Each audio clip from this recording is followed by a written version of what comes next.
Hello, I'm the art teacher, and I'm going to teach you something about origami today. Not this origami, but a different origami. And since I'm an art teacher, I can't go by without letting you know one of the elements of art that we'll be talking about. Elements of art in origami I see as line, shape, and form. You'll see these three elements in pretty much any origami model that you might make. And the principle of design could be balance or contrast. And if you use this origami model in another piece of artwork, you may be able to use any of these other principles of design. All right, now, the first thing we're going to make today is an origami swan. Here's a diagram I got from a website that's a really good one, origamiresourcecenter.com. origamiresourcecenter.com. They got these out free. You can download them. They've got a lot of neat stuff there, okay? Ooh, just zoomed in a little bit too much there. My camera just wants to take... My camera wants to take control of how much it wants to zoom in. All right, so let's get busy with this. My piece of square paper. I have a 8.5-inch square paper, and it was just copy paper that's been cut into a square. So that's how we're going to start this. Okay, to do this, I'm going to take this square, turn it to like a diamond, and I'm going to take the bottom point and fold it to the top point. Once I fold it and it meets right there, I'm going to take one hand, hold it, while the other hand with the pointer finger come straight down, off to the right, go back to the center, off to the left. Now I have a triangle. When I open it up, I've created a valley fold that goes down. In a diagram, you would know this is a valley fold because it would be a dash line. A dash line. Now I'm going to take the raw edge of paper here, raw edge because it's not folded. I'm going to take this raw edge of paper and match it to this line here. Now, some people want to take this corner here and fold it like this. Well, that's not going to make it. So what you do is you take this bottom corner here and you pull it to the side, while the other hand rolls this paper over, roll it over until you can get it to line up. Now you don't crease this until this raw edge of paper is lined up. Once it is, then you can crease it. Double check. Yep, it looks good. Then you're going to turn it around and do the same thing on this side. So the left hand will take the pointer, the bottom point, pull it to the left, while the right hand helps form the point by rolling it. This does take a little practice, so if you don't get it the first time, don't worry about it. Then crease it. And if you have a small gap in the middle, that's good. You don't necessarily want the paper to be right next to the edge of each like that. It makes it kind of difficult. But you don't want it far apart either. You want to have it where there's just the smallest bit of gap and it looks even. Okay, now this is what is called a kite base, because if you turn it over, go ahead and turn it over now, it looks like a kite. I have actually made artwork where I have made kite bases and glued them down to paper, clouds I have done, like a collage, and then I had a little ribbon I put down here and put little bows on them, and put a little piece of string right here and drew the string over here, and I made a bunch of different sizes so it looks like kites flying in the sky. So you can use origami in different artwork as well.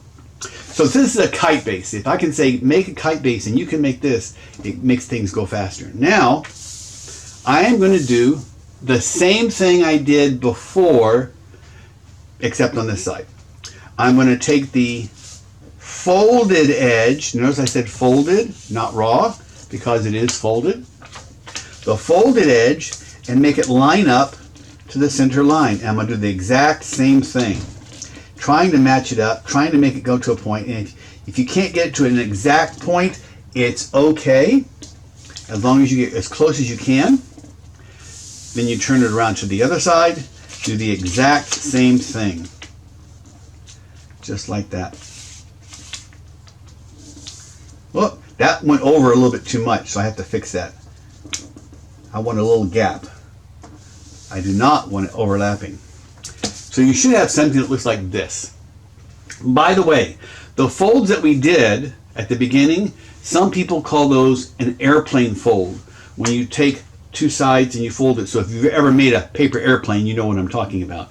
It's called an airplane fold. So that's like an airplane fold right there. All right, now I'm going to take this whole model, small point to big point, put it in the middle, put your finger in the middle here, fold it over, make sure they touch, crease it really good. Now I'm going to zoom in a little bit more, if my camera will let me. Sometimes it has a mind of its own. Okay, so there you have this. Now I'm going to divide this big triangle here into 4 sections. So if that's the middle, I'm not really going to crease it. I'm just going to kind of give an idea. I'm going to fold this piece down to the middle. Just like that. So now it looks like this, right? Turn it sideways, you can see how it looks. Now I'm going to fold the whole thing in half backwards. I'm pressing both sides down. And when I do that, I should have this, see? Nice. Now all I have to do is, with one hand, grab the body, the other hand grab the neck, and pull it up until it reaches about an angle like that. Because if you go too far forward, your swan will flip over. And do the same thing with the head. And there you have a swan. Now, if you like this, that's fine. It's perfectly good. There's your swan. But I can't leave things alone. I have to change it up a little bit. So what I'm going to do is I'm going to do some pleat folds. Pleat folds. So watch what I do with the pleat fold. I'm going to fold everything back to this point. Okay? Everything back to this point. I'm going to fold the head down like I did before. But then I'm going to fold, I'm going to make a little, I'll put my fingernail right there and fold it up. And a pleat fold is when there is, it's like a zigzag. Can you see the zigzag? And the point here, I'm going to fold it backwards just a little bit. Just like that.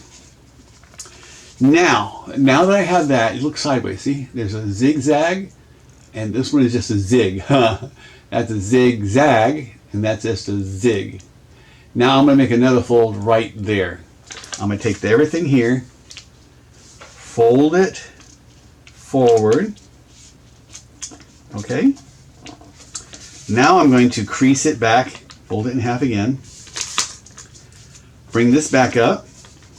Bring the head back up. And look at that. I think that looks a little bit better. Like there's the bill and there's the head. Okay? Now I want to do a pleat fold on the tail too. So watch what I do with the tail. I open up this flap here. Wow. And I'm going to fold the tail. And this, you can play around with how much and how little. But I'm going to go where it's on not quite half, because half would be here. I'm going to back it up some so it's not quite half. Right there. This is going to be a little tricky with these extra folds here, but I think you can do it. Fold it. And then I'm going to put my fingernail here. Again, it could be a quarter, half inch, quarter inch. I wouldn't go an inch. Bend it back. That's a pleat fold, right? And trying to make it look even. When I fold it down like this, and if it's off a little bit, that you can just go back and readjust it. Okay.